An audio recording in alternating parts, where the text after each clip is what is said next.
Window खोलो, अरे दरवाजा खोलो, खोलो सर।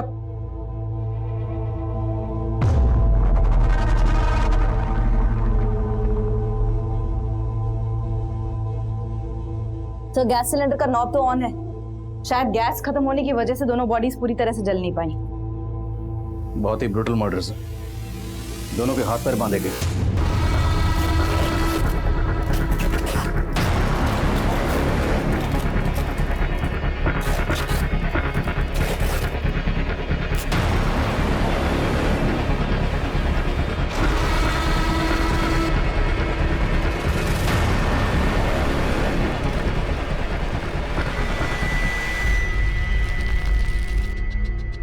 जिसने भी इन दोनों को जलाया होगा उसके दिल में इन दोनों के लिए बहुत ही गहरी नफरत रही होगी, इतनी गहरी नफरत कि उस नफरत की आग में दोनों को जलाकर स्वाह कर दिया।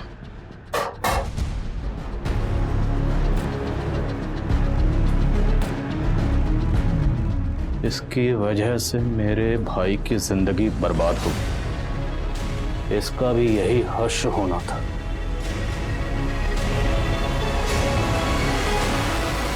पुलिस की आंखों के सामने था एक खौफनाक मंजर।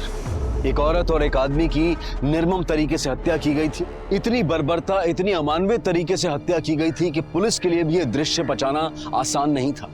और दीवारों पर लिखे हुए अनेक शब्द पुलिस के लिए चुनौती थे, लीड थी, या फिर उन्हें मिसलीड करने की कोई कोशिश। मैम हमको नहीं मालूम ये आदमी और औरत कौन है। तुम्हारे कहने का मतलब है कि ये दोनों इस घर में नहीं रहते थे? मैम ये घर तो सालों से बंद था, हम तो खुद हैरान है कि यहाँ लाशें कैसे पड़ी हैं।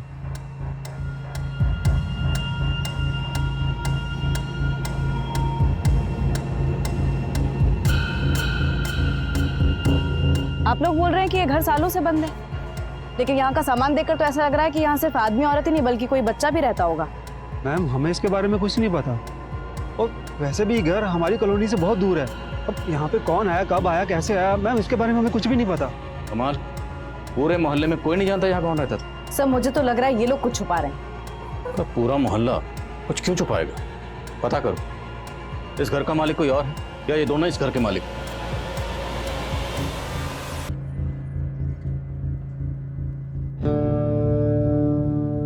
सभी थानों में इंफॉर्मेशन भेज दी गई। आओ। सर ये नरेश सहगल ब्रोकर है, इसी ने वो घर किराए पे दिलवाया था। किसे दिलवाया था? सर वो एक सिंगल मदर थी सर, अपने इन्फेंट बच्ची के साथ आई थी सर। उस सिंगल मदर का कुछ नाम तो होगा? नाम सर, हाँ देविका जायसवाल सर। मैडम एक नंबर प्रॉपर्टी है यहाँ, इतना शांत माहौल कहीं और नहीं मिलेगा इस इलाके में, और फिर बच्चे के सोने उठने में कोई दिक्कत नहीं होगी यहाँ। सर देविका को वो मकान देखते ही पसंद आ गया था सर, और सर 3 महीने से अपनी बच्ची के साथ वहाँ रहने भी लगी थी। और मोहल्ले वाले तो बोल रहे वहाँ कोई नहीं रहता था। रेंट एग्रीमेंट है तुम्हारे पास? सर वो रेंट एग्रीमेंट होने ही वाला था सर, लेकिन मकान मालिक को टाइम ही नहीं मिल पा रहा था, इस वजह से। मकान मालिक कौन है? विक्रांत पाठक सर, दिल्ली में रहता है सर। उस मकान का पूरा जिम्मा उसने मेरे ही हाथ में सौंप रखा है, भले ही रेंट एग्रीमेंट ना हुआ हो सर, लेकिन देविका ने 11 महीने का एडवांस रेंट और डिपॉजिट का चेक मुझे दे दिया था सर, जिसमें से मैंने डिपॉजिट का चेक और 3 महीने का रेंट सर मकान मालिक के अकाउंट में जमा कर दिया सर। देखो ऐसा है, उस घर में हमें कोई बच्चा तो नहीं मिला, लेकिन एक आदमी और एक औरत की लाश मिली। मामला सीरियस है, समझ रहे हो तुम? तो ये बताओ, देविका के साथ हमें जिस आदमी की लाश मिली वो आदमी कौन था और उसका देविका के साथ क्या रिश्ता था? सर मुझे उसके बारे में कुछ भी नहीं मालूम सर, जब से मैंने देविका को पोजीशन दिया मैं वहां गया भी नहीं सर। देविका का फोन नंबर और एड्रेस बताओ। सर फोन नंबर दिया तो था उसने, लेकिन सर फोन फॉर्मेट हो गया। देविका ने जो रेंट के चेक्स दिए, तो चेक्स हैं तुम्हारे पास? हाँ सर ऑफिस में रखे हैं सर। हमें उनकी जेरॉक्स चाहिए। ठीक है sir. Pandey thank you sir. नजर रखो इस नरेश पे, और देविका के अकाउंट में जो परमानेंट एड्रेस है वो निकलो। सर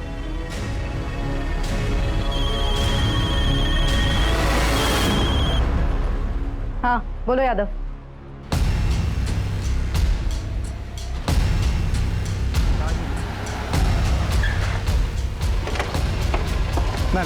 मैम ये केदार मिश्रा है, इसी इलाके का है।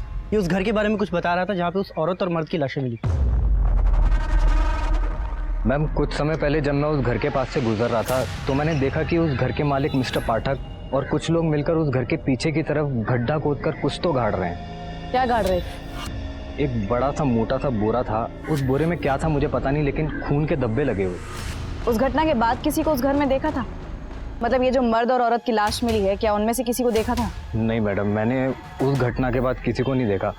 अब उस घर में कौन रहने आया, क्या हो रहा था, मुझे कुछ नहीं पता इसके बारे में।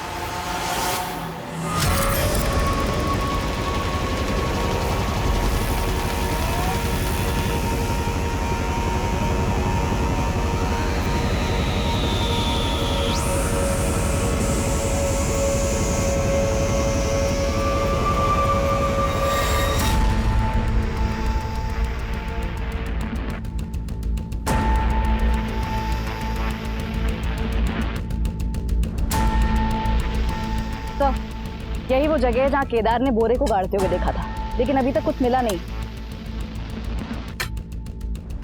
तो ये केदार,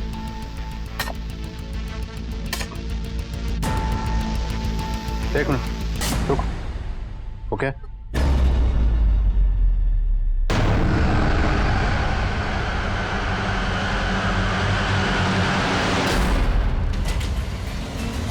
केदार, तूने तो कहा था या तूने मकान मालिक को बोरे में कुछ गाड़ते हुए देखा है? यहाँ से तो बच्चे की लाश मिली है। मैडम मैंने बहुत पहले देखा था। बोल, क्या पता है तुझे? मैं सच बता रहा हूँ। ये ऐसे नहीं बोले। देख, यादव, थाने लेकर जाओ उसे, अच्छे से पूछताछ करो। नरेश ने बताया था कि उसने देविका को इस घर में एक बच्चे के साथ रहते हुए देखा था, और अब घर के पीछे ये बच्चे की लाश। तो लाश को देखकर लगता है जैसे इसे कल परसों दफनाया गया, क्योंकि लाश अभी सड़नी शुरू ही हुई है। कहीं ये बच्चा वही तो नहीं जिसके साथ देविका रह रही थी? सर, केदार भी यही कह रहा है कि उसने मकान मालिक को यहाँ बोरे में कुछ गाड़ते हुए देखा था। ये चक्कर क्या है, कुछ समझ में नहीं आ रहा। इस चक्कर का जवाब मकान मालिक पाठक ही देगा। उठाओ उसे। उस घर का मालिक विक्रांत पाठक पुलिस के हाथ लगने से पहले ही फरार हो चुका। विक्रांत पाठक मुझे जल्द से जल्द अंदर चाहिए। विक्रांत और नरेश, ये इन दोनों की मिलीभगत हो सकती है। नरेश पे भी नजर रखो। सर,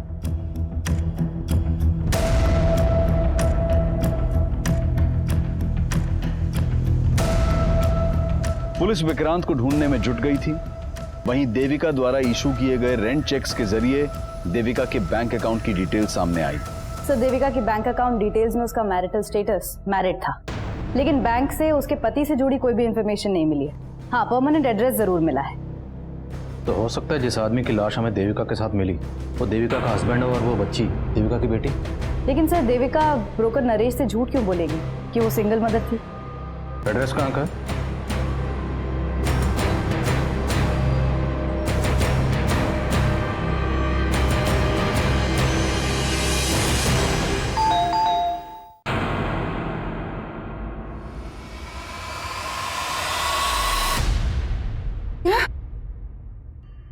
देविका की लाश? जी, सिर्फ देविका नहीं, उसके पति और बच्ची की लाश भी मिली। ये आप क्या कर रहे हो सर? कल रात ही तो मेरी बात हुई है देविका के पति और बेटी से, और वो लोग ही पास में ही रहते हैं। वो दोनों यहीं रहते हैं, तो देविका उस किराए के घर में क्यों रह रही थी? और वो बच्ची और आदमी कौन था जिसकी लाशें हमें मिली? मुझे ये सब नहीं मालूम। मैं खुद पिछले 2 साल से देविका को ढूंढ रही हूँ। 2 साल से ढूंढ रही? हाँ सर, 2 साल पहले देविका अपने पति और बेटी से झगड़ा करके मायके चली आई थी, और मनीष जब उसको लेने आया। ये कैसी बात कर रही हो तुम देविका? हाँ, मैं तो खुद तुम्हें लेने आया हूं यहाँ पर। ये सब करके तुम क्या जताना चाहते हो? कि तुम्हें मेरी जरूरत है? सच तो ये है कि तुम में से किसी को मेरी जरूरत नहीं। बेटा, ये क्या बोल रही है और कहाँ जा रही है? तो अपने मन की शांति ढूंढने। यहाँ से जाने के बाद देविका ने अपना नंबर बंद कर दिया। हमने ढूंढने की बहुत कोशिश, पर कुछ पता नहीं चला। देविका का पति और बच्ची यहाँ रहते हैं, वहाँ का एड्रेस दीजिए और फोन नंबर भी।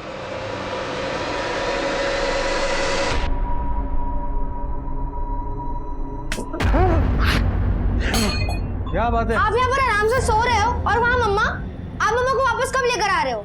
बेटा वो अब नहीं आएगी यहाँ। बताओ मम्मा क्यों नहीं आएगी? बताओ पापा, मम्मा वापस क्यों नहीं आएगी? शट अप यार। तब यहाँ पर थी तब तो उसकी परवाह नहीं की तुमने। अब मम्मी मम्मी करके मेरा कान खाती रहती है। जा अंदर जा, जा।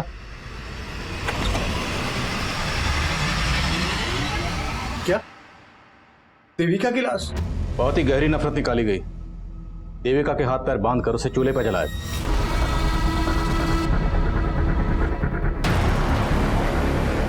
और ठीक उसी तरह से एक आदमी को मारा गया और उस घर में एक बच्ची को भी गाड़ा गया। वो आदमी और वो बच्ची, ये दोनों कौन हो सकते हैं? सर मुझे कुछ नहीं मालूम। मैं तो 2 साल से नहीं मिला देविका से। लेकिन ऐसा क्या हुआ था जो देविका आपको तो छोड़कर गई, लेकिन अपनी बच्ची को भी छोड़ गई? सर दोष मेरा ही है। मैंने गलती ऐसी की थी कि जो देविका मुझे कभी माफ नहीं कर पाई। ये तुम्हारी ब्लेजर से निकले हैं जो तुम परसों अपने आउटडोर ट्रिप पे पहन के गए थे, कॉन्डम्स। देखो देविका, अब तुम कोई झूठी सफाई देने की कोशिश मत करना। मैंने तुम्हारे लिए अच्छी जॉब छोड़ी, यहाँ कर छोटी सी नौकरी कर रहे, और यहाँ तुम अय्याशियां कर रहे हो। अब बस मैं और यह तुम्हारे साथ नहीं रह सकती। तुम जाना चाहती हो जाओ, मैं तुम्हें रोकूंगा नहीं, लेकिन मुझे नहीं लगता कि रिया तुम्हारे साथ जाना चाहेगी। सर मैं देविका को कभी खुश नहीं रख पाया। बिलीव मी, उसके जाने के बाद उसकी कमी का बहुत एहसास हुआ मुझे। मैं एक अरसे से उसे ढूंढ रहा हूँ सर। तो ढूंढ लिया होगा उसे, और ढूंढने के बाद जब देविका को किसी गैर मर्द के साथ देखा होगा तो बर्दाश्त नहीं हुआ होगा। क्या बोल रहे हो सर आप? मैंने ऐसा कुछ नहीं किया सर। तुमने बताया कि देविका कहीं जॉब कर रही थी। जी सर, लेकिन जब वो यहाँ से गई तब वो जॉब भी छोड़ चुकी थी। देविका जहाँ जॉब करती थी वहाँ की डिटेल्स दीजिए।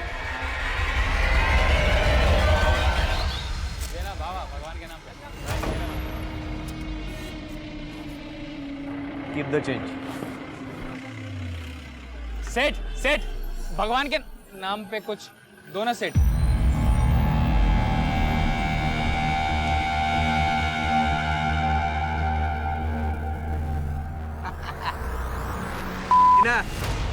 अबे आग। अरे नगीना तू, ए कालू लाली, इधर आओ इधर आओ। अरे ये क्या है? हट, छी। 10,000 रुपए का शर्ट है। और ये क्या है? हाथी का दांत है, हाथी का दांत। हाथी का दांत? अबे हाथी के छोटे बच्चे का दांत। जा। अच्छा। अबे तेरा नगीना ना अभी किसी की किस्मत का नगीना बन गया है। उसको भी चमका दिया और खुद भी चमक गया। कौन है वो जिसको चमका दिया बे तूने? सर जिस घर में हमें जली हुई लाशें मिली, उस घर के मालिक विक्रांत पाठक का फोन दिल्ली के मुखर्जी नगर में बंद हुआ था, और हमने उसके रिश्तेदारों और दोस्तों से भी पूछताछ की, लेकिन कोई क्लू नहीं मिल पाया कि वो छिपा कहाँ पे।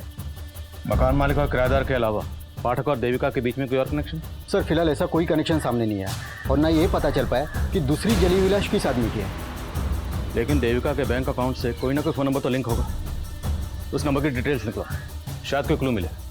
और ये मकान मालिक पाठक, इसे हाजिर करो। एक बार ये मकान मालिक हमारे हाथ में आ गया तो हमें सर पोस्टमार्टम रिपोर्ट के मुताबिक देविका और उस आदमी को पहले नशीली दवा देकर बेहोश किया गया। घर से मिले ग्लासेस में फ्रूट जूस के साथ साथ दवा के ट्रेसेस भी मिले। बेहोश करने के बाद उनके हाथ पैर बांधकर दोनों को जला दिया गया।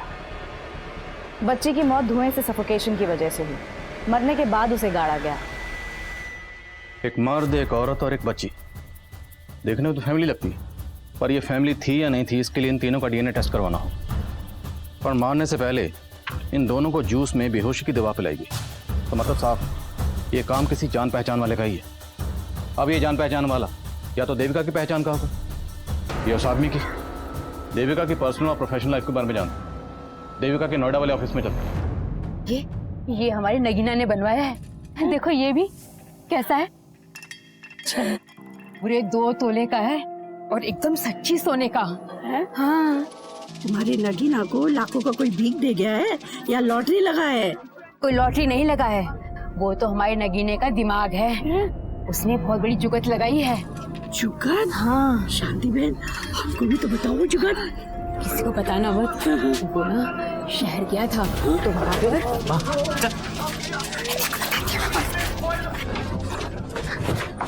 ये क्या बेवकूफी कर रही है? किसी को पता चल गया तो कितना बड़ा आफत आ जाएगा, तेरे को मालूम है क्या? अरे तू ही तो बोला था कि आफत उसको आएगा जिसने तुझको इतना पैसा दिया। जरा उठा उठा के ना तेरे दिमाग में कचरा ही भर गया है माँ। भी अपना मुंह बंद रख, समझी? जो मैं बोलता हूँ वही कर।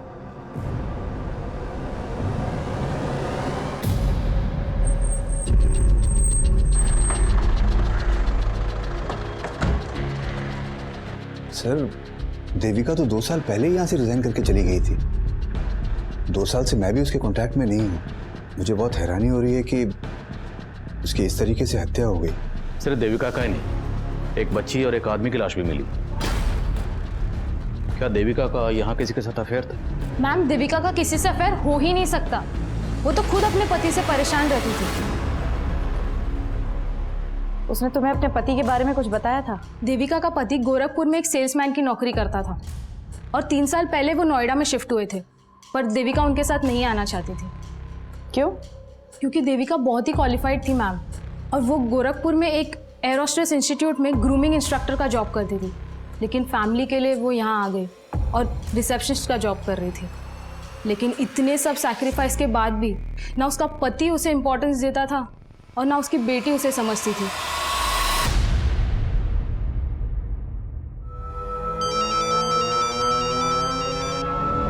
सर, उस घर के मालिक विक्रांत पाठक के उसके एक वर्कर के घर में छिपे होने की लीड मिली है।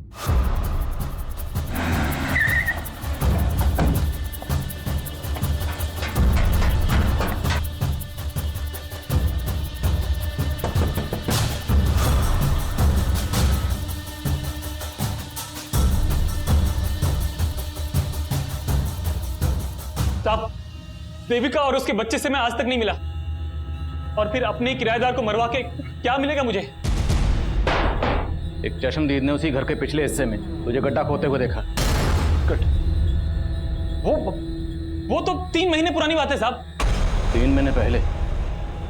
तो 3 महीने पहले भी किसी को मारा था? नहीं साहब, किसी इंसान को नहीं। मैंने गड्ढे में अपना मरा हुआ कुत्ता गाड़ा था। कुत्ता? हाँ साहब, वो घर ही मनहूस है साहब। मुझे सस्ता मिला तो मैंने ले तो लिया, इन्वेस्ट कर दिया। सोचा था चलो कम से कम किराया तो आएगा, लेकिन दक्षिण दिशा में मुंह होने के कारण कोई भी किराएदार नहीं आ रहा था। उसके बाद मुझे एक बाबा मिले। उन्होंने सुझाव दिया कि अगर घर की मनहूसियत खत्म करनी है तो अपने किसी वफादार जानवर की बलि देनी होगी। इसलिए उनकी बात मान के मैंने तंत्र पूजा की और अपने वफादार कुत्ते की बलि दे दी और उसको गड्ढे में गाड़ दिया साहब। मैंने सिर्फ अपने कुत्ते की बलि दी थी, मैंने किसी इंसान को नहीं मारा साहब।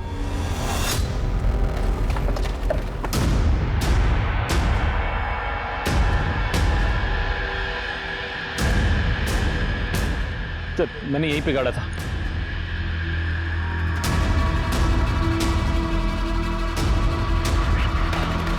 सर यही है सर, कुत्ते की हड्डी देखिए। हाथ से निकालो। लेके जाओ। इन हड्डियों को तुरंत फोरेंसिक भेजो, पता लगाओ क्या ये वाकई कुत्ते की हड्डी है। ये पाठक हमें घुमा रहा है, और देविका से जुड़े जिन जिन लोगों को पाठक जानता है सबका पता लगाओ। देविका का बॉस मेहता, उसका पति मनीष, कोई भी हो सकता है। सब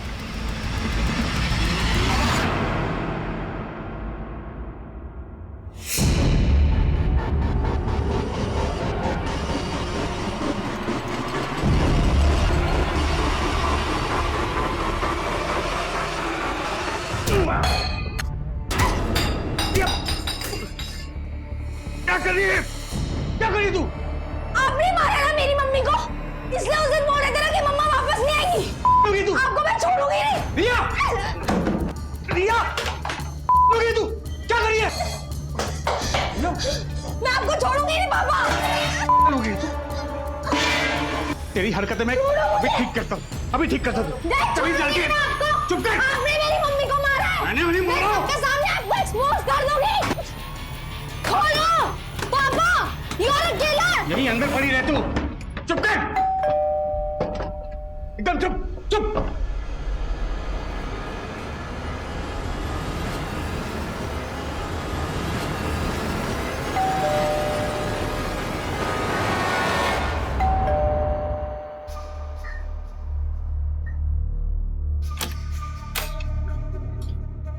ये क्या हुआ? खोलो पापा। और ये रिया क्यों चिल्ला रही है? क्या बताऊं विद्या, इस लड़की ने मुझे परेशान कर रखा है। समझ भी नहीं आ रहा इसे हैंडल कैसे करूं मैं। तुम परेशान मत हो, मैं हैंडल करती हूँ।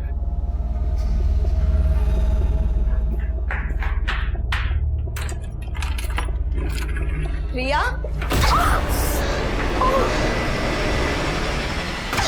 सर, देविका के बैंक अकाउंट से जो नंबर लिंक था ये उसके कॉल डिटेल्स है। इसमें कई सारे नंबर शो कर रहे हैं। मैं एक एक नंबर कॉल करके देख रहा हूँ। इसमें से उन नंबर पर फोकस करो जिनसे देविका की ज्यादा बात होती थी। और सर फॉरेंसिक वालों ने बताया कि घर में से मिली हुई हड्डियां किसी जानवर की ही थी, इंसान की नहीं। मकान मालिक विक्रांत पाठक का देविका के बॉस या मनीष से कोई कनेक्शन नहीं निकला। लेकिन हाँ सर, मनीष का एक छोटा भाई है नीरज, और घर की दीवार पे भी लिखा हुआ था। तो ये मनीष का छोटा भाई नीरज गायब है? गायब तो नहीं है सर। सर एक मिनट सर, देविका के कॉल रिकॉर्ड में एक नंबर नीरज नाम के लड़के का भी है। ये देखिए, नीरज जायसवाल। मैंने इस नीरज को कॉल भी किया था, लेकिन इसने उठाया नहीं। तो तुम उठाओ इस नीरज जायसवाल। सर वैसे मैं हर साल एक नई और महंगी गाड़ी लेता हूं। तुम्हारी इस पुरानी गाड़ी का ये नंबर प्लेट मुझे बहुत पसंद आया। कितना लेगा? क्या ये नंबर प्लेट का? अरे नंबर प्लेट का नहीं भाई, पूरी गाड़ी का। आपके लिए 3 लाख रुपए। अच्छा अच्छा ठीक है। चल टेस्ट ड्राइव दे। हाँ हाँ टेस्ट ड्राइव दे। जाओ जाओ। भाग रहा है, चल चल पकड़ पकड़ चल चल। साला रुको, साला फिर भाग गया। इस बार हाथ लगाना, साले की सारी रईसी निकाल दूंगा। आओ, मनीष के छोटे भाई नीरज, नीरज नहीं निर्लज है तो अपनी भाभी को बेहोश किया, हाथ पैर बांधे और फिर जलाकर मार दिया। उसके बाद दीवार पर लिख कर गया। सर मैंने कुछ नहीं लिखा सर, लिखा तो उन्होंने मेरी किस्मत में कि मैं उनका भाई हूँ। किसने? तेरे भाई ने? ये सब तेरे भाई मनीष ने किया? कर भी सकता है सर, उन्हें सिर्फ भाभी से नहीं मुझसे भी प्रॉब्लम थी, सिर्फ इसलिए क्योंकि मैं भाभी की बात समझता था। तंग आ गई थी भाभी मेरे भाई से। सर मैं तो कहता था भाभी से कि भाभी अगर ऐसा है तो आप छोड़ क्यों नहीं देती उन्हें, आप क्यों सह रही हो ये सब? प्रॉब्लम सिर्फ मनीष में नहीं है नीरज, प्रॉब्लम मेरी बहन में भी है। मैं सिर्फ और सिर्फ रिया के लिए रुकी हूँ। जब वो मुझे समझने लग जाएगी, मैं उसे लेके हमेशा के लिए चली जाऊंगी। लेकिन सर रिया को विद्या ने अपने फेवर में कर रखा था पूरी तरीके से। वो विद्या और मेरा भाई मनीष, उन दोनों ने मजबूर किया मेरी भाभी को, और इसलिए उन्होंने अपनी बेटी को छोड़ा सर। तब तो तू ये भी जानता होगा कि देविका कहाँ रहती थी? उन्होंने अपना नया नंबर मुझे दिया था, इसलिए कभी कभी मेरी बात हो जाती थी उनसे। लेकिन सर भाभी ने मुझे कभी नहीं बताया कि वो कहाँ रह रही थी। कभी कभी बात होती थी तो बातों में ये तो बताया होगा तेरी भाभी ने कि वो आदमी कौन था जिसके साथ वो रह रही थी। सर मुझे कुछ नहीं पता इस बारे में सर, और सर आप मुझ पर शक करके गलती कर रहे हैं। ये सब मेरा भाई मनीष और वो भाभी की छोटी बहन विद्या, ये उन दोनों का रचा वो पूरा प्लान है सर। भाभी के जाते उन दोनों ने शादी भी कर ली थी। साली साली रहती तो अच्छा था। साली जब घरवाली बनती है यही कांड होते हैं। तो तुम क्या चाहते थे? बिना किसी रिश्ते के सोती रहती तुम्हारे साथ? तो रिश्ता जोड़ा है तो भुगत। कहती थी रिया की माँ बनूंगी तो सब कुछ संभाल लूंगी। क्या खाक संभाला तुमने? हमारे सर भी फोड़ रही है और किस्मत भी।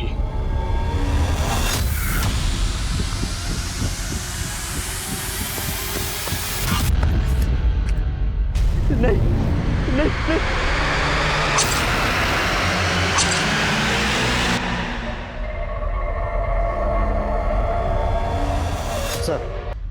सर उस मनुष्य और विद्या को उठा के लाए। बिठा दो राम। जैन सर। जी सर। ठीक है सर, मैं अपडेट करता हूँ आपको। सर, देविका के कॉल रिकॉर्ड्स में एक ऐसा नंबर मिला है जो कंटिन्यूसली स्विच ऑफ जा रहा है। किसका नंबर है ये? सुरेश तिवारी। इसका फोन हत्या वाली रात उस घर के एरिया में बंद हुआ जहां से लाशें मिली थी। नंबर कहाँ का है? मेरठ। तुरंत मेरठ निकल, उठाओ इसे।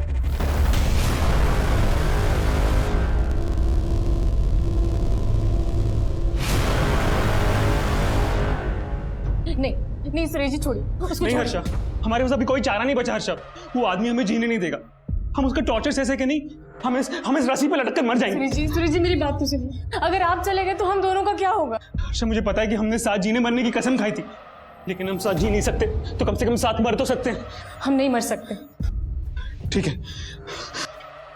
क्या कर रहे हैं आप? सुरेश जी मेरी बात छोड़िए।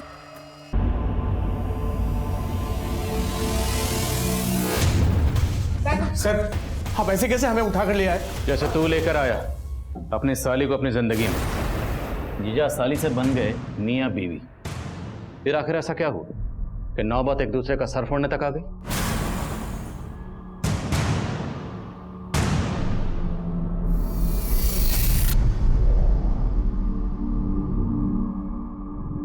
आई एम सॉरी मम्मा, मैंने कभी भी आपकी रिस्पेक्ट नहीं की। I am very bad, please मुझे माफ कर दो, प्लीज वापस आ जाओ। हमें फिक्र थी रिया की, इसलिए शादी की। रिया की फिक्र का वास्ता देकर अपनी शादी को जस्टिफाई कर रहे हो? नहीं सर, आप गलत सोच रहे हैं। हमारी शादी से तो दी को भी कोई प्रॉब्लम नहीं थी। देखो, अब मैं तुम दोनों के बीच में पिसना नहीं चाहती, पर ना ही तमाशा करके घर की इज्जत पे आंच आने देना चाहती। तुझे मनीष पसंद है ना, तू बना ले इन्हें अपना पति, मुझे कोई प्रॉब्लम नहीं है। बस प्लीज प्लीज मेरी बेटी रिया का ख्याल रखना।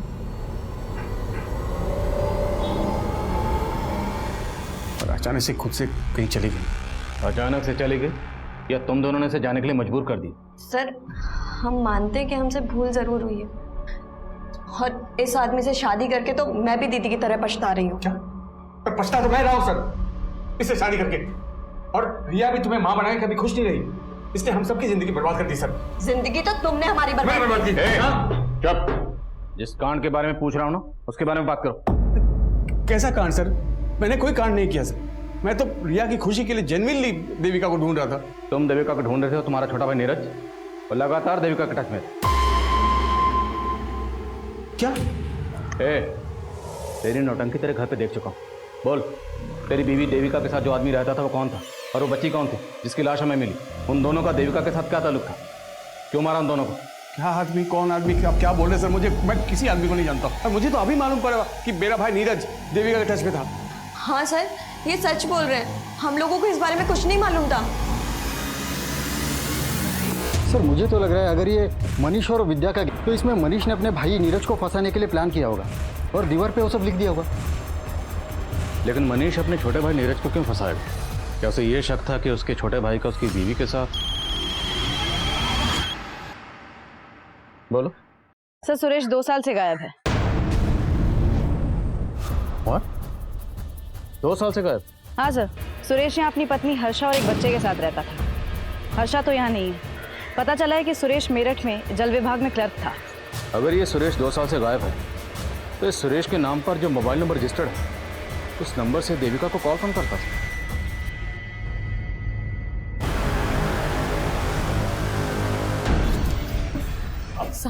आप फिर से आ गई? आपसे बोला ना जैसे ही आपके पति का पता चलेगा आपको बुला लेंगे। वो शायद नहीं मिलेंगे साहब, उन्होंने आत्महत्या कर ली होगी। क्या? तुम तो पहले बोल रही थी सुरेश लापता है, अब बोल रही उसने आत्महत्या कर लिया। ये लगा के रखा तुमने? साहब, एक बात हम आपको पहले बताए नहीं थे। 2 साल पहले ऐसे ही अपने बॉस से तंग आकर उन्होंने आत्महत्या करने की कोशिश की थी। नहीं, देखिए आप ऐसा नहीं कर सकते। अगर आपका बॉस आपको तंग करता है तो आप उसकी शिकायत अपने बड़े अफसर से कीजिए। क्यों आप हमको अनाथ करके जाना चाहते हैं? हमारी बात कोई नहीं सुनेगा हर्षा, हमारे बॉस ने सबको अपने खिलाफ कर दिया। कौन बॉस? वो विनायक मिश्रा।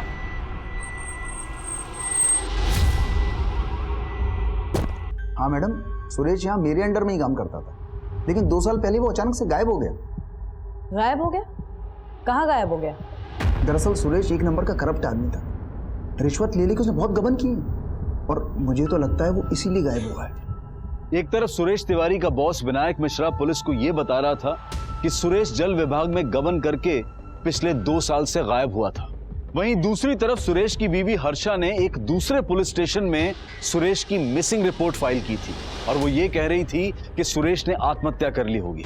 जल्द ही ये जानकारियां दोनों पुलिस स्टेशन के बीच साझा हो गई, और सुरेश की बीवी को उस आदमी की लाश की शिनाख्त के लिए बुलाया गया जो विक्रांत पाठक के घर में एक महिला और बच्चे की लाश के साथ मिली थी। तो आप कह रही हैं कि ये लाश सुरेश की? लेकिन जहां आपने इसकी मिसिंग कंप्लेंट फाइल की थी, वहां आपने ये भी कहा था कि सुरेश ने आत्महत्या की होगी। तो अगर सुरेश ने आत्महत्या की थी, तो ये लाश सुरेश की कैसे हो सकती? हम अपने पति की लाश को पहचानने में धोखा नहीं खा सकते।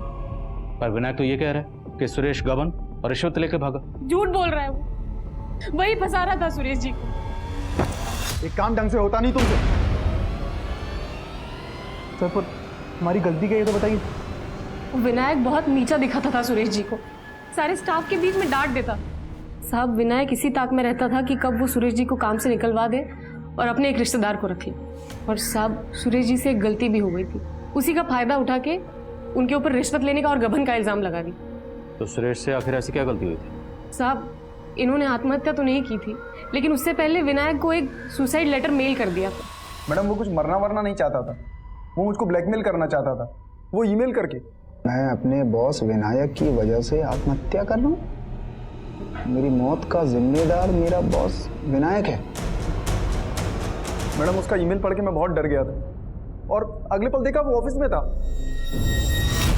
तुमने ईमेल के बारे में पहले क्यों नहीं बताया?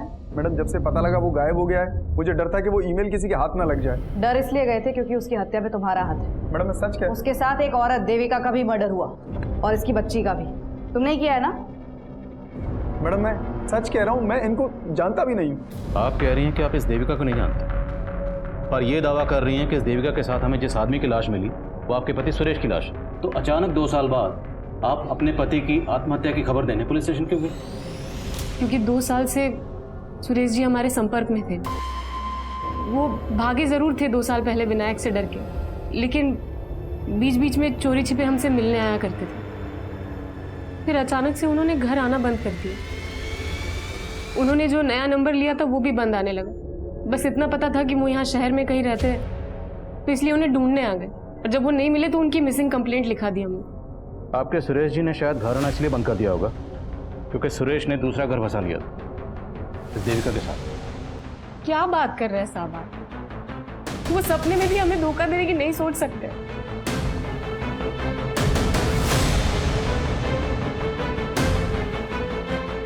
सर ये औरत दिखने में जितनी सीधी है, विनायक उतना ही चालाक है। पहले ये केस देविका से कनेक्टेड लग रहा था, लेकिन अब लग रहा है कि ये केस इस सुरेश से भी कनेक्टेड है। सर मैंने चेक किया, सुरेश का बैंक अकाउंट उसी बैंक में था जिसमें देविका का था। इनफैक्ट सुरेश ने एज अ गारंटर किसी नगीना नाम के आदमी का बैंक अकाउंट भी उसी बैंक में खुलवाया था। इस नगीना का इन कत्ल से क्या ताल्लुक है? सर नगीना एक भिखारी था, अचानक से उसके बैंक अकाउंट में बहुत सारे पैसे आ गए थे और 1 हफ्ते पहले उसका मर्डर हो गया। नगीना मर्डर केस विनोद नगर पुलिस इन्वेस्टिगेट कर रही है। वो लोग भी हैरान थे कि अचानक एक भिखारी के पास इतने पैसे कहाँ से आ गए, और जब उसके बैंक अकाउंट होने की बात पता चली तो उन्होंने मुझे कॉन्टैक्ट किया। लेकिन इस नगीना का मर्डर किसने किया? सर विनोद नगर पुलिस को भोलू और कालू नाम के आदमियों पर शक है। ये नगीना के साथ भीख मांगते थे। लेकिन सुरेश एक भिखारी का बैंक अकाउंट खुलवाने के लिए उसका गारंटर क्यों बनेगा? और भिखारी के अकाउंट में इतने सारे पैसे, और दोनों का मर्डर भी हो जाता है। इस नगीना का कोई जान पहचान का है, कोई रिश्तेदार कोई भी? नगीना की माँ शांति कचरा बीनने का काम करती है। साहब हमारे नगीना को भोला और कालू ने मारा और अब हमें यहाँ ले आए। तो मैं इसलिए लेकर आए कि तुम्हारे बेटे के पास इतने पैसे कहाँ से आए जो बैंक में अकाउंट खोला, और पहले उसके अकाउंट में लाखों रुपए रहते थे, अब 1 पैसा नहीं। कहाँ गए बोलो? साहब वो सारा पैसा निकालकर घर में छिपा दिया था। और पैसे आए कहाँ से थे? वो एक आदमी ने उसे दिया था और उसका खाता भी खुलवाया था साहब। ये था वो आदमी? नहीं साहब, हम नहीं जानते कि वो कौन था। हमारा बेटा ही मिला था उससे। अरे सेठ लोग के पास है ना, पैसा छुपाने के लिए जगह नहीं रहता है, इसके लिए मेरे जैसे लोग को ढूंढते। उसने मेरा अकाउंट खुलवाया ताकि अपना काला पैसा सफेद कर सके। लेकिन बेटा सफेद खाने से हमारा क्या फायदा? अरे माँ, वो मेरे अकाउंट में पैसा डालेगा, थोड़ा खुद लेगा, बाकी अपना। अरे उसने बोला है मुझे नौकरी भी लगाएगा।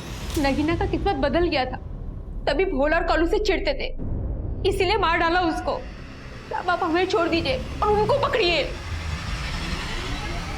सर अगर हम नगीना की माँ का भरोसा कर भी ले तो सवाल ये उठता है कि सुरेश नगीना को इतने पैसे दे कैसे सकता है? कहीं उसके रिश्वत और गबन के पैसों की कहानी तो नहीं?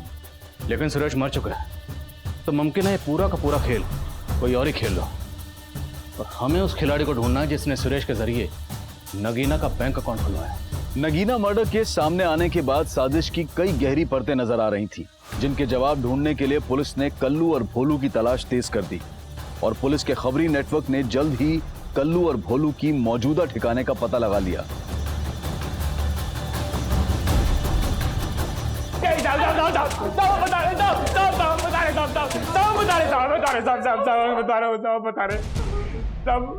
हमने नगीना को पैसों के लालच में नहीं मारा, वो कभी ना लाली को अपने साथ लेके चला गया। लाली? कौन लाली? तब मेरी दोस्त, हम सब साथ में भीख मांगा करते थे। एक दिन नगीना वहां आया और लाली को पैसों का टसन दिखाने लगा। साहब लाली को उसने हमसे छीन लिया था और पूछने पे भी नहीं बताता था कि वो कहाँ है। लाली कहाँ है बे? बोल। अरे कितनी बार बोलूं, मुझे नहीं पता। साले बता, नहीं तो यही काट दूंगा। बता बता। साले रुक, रुक। अरे रुक, अरे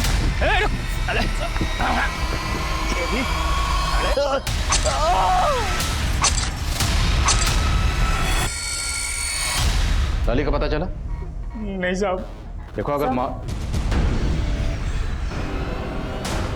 करो जरा धुलाई। नहीं साहब मैंने बता दिया। सर घर से जो 2 जली हुई लाशें मिली और घर के पीछे से जो बच्ची की लाश मिली है, इन तीनों की डीएनए रिपोर्ट्स आ गई हैं।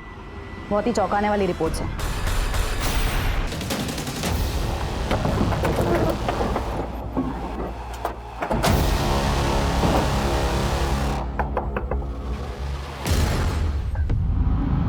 हमसे दूर जा रही हो पर दिल से कभी दूर नहीं होगी। कभी भी मेरी ज़रूरत पड़े तो मुझे याद ज़रूर करना। अरे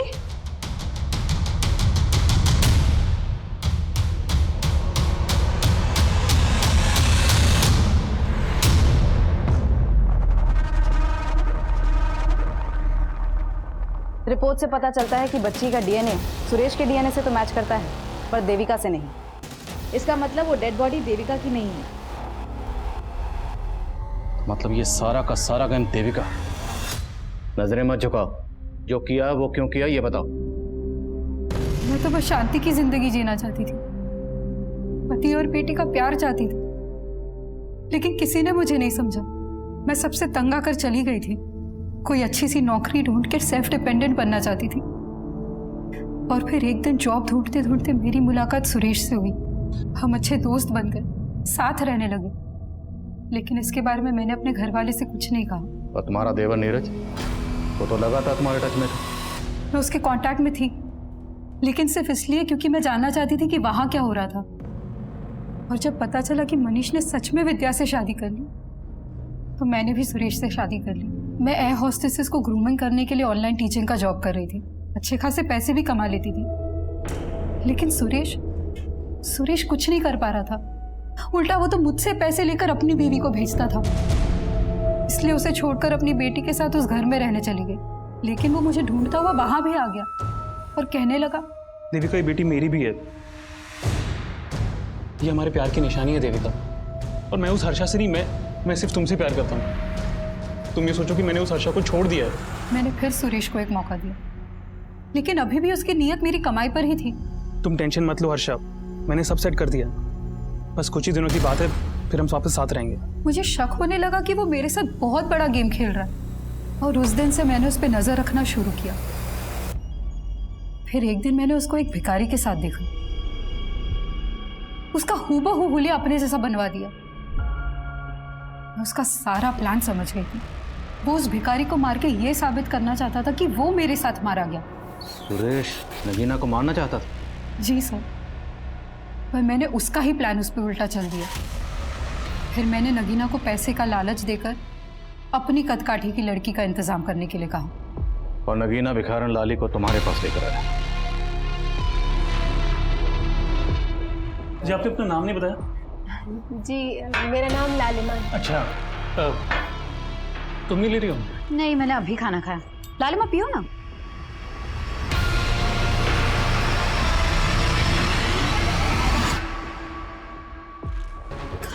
दोनों बेहोश है, जल्दी जल्दी हाथ पैर बांधो।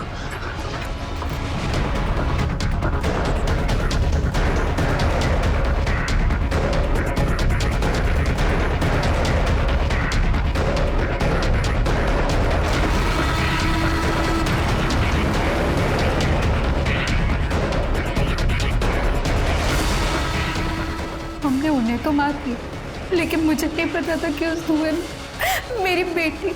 सब मैं अपनी बेटी को नहीं मारना चाहती थी, लेकिन वो। पर तुमने दीवार पर वो सब क्यों लिखा था? मुझे नीरज से पहले कभी कोई शिकायत नहीं थी, लेकिन जानती थी कि जब आप मनीष के भाई तक पहुंचेंगे तो आपको लगेगा कि ये मनीष की ही चाल है। और मैं मनीष को फंसाना चाहती थी, उसे बर्बाद करना चाहती थी। आज सिर्फ और सिर्फ उसी की वजह से मेरी जिंदगी बर्बाद हो गई। तुम्हारी जिंदगी खुद तुम्हारी वजह से बर्बाद हुई।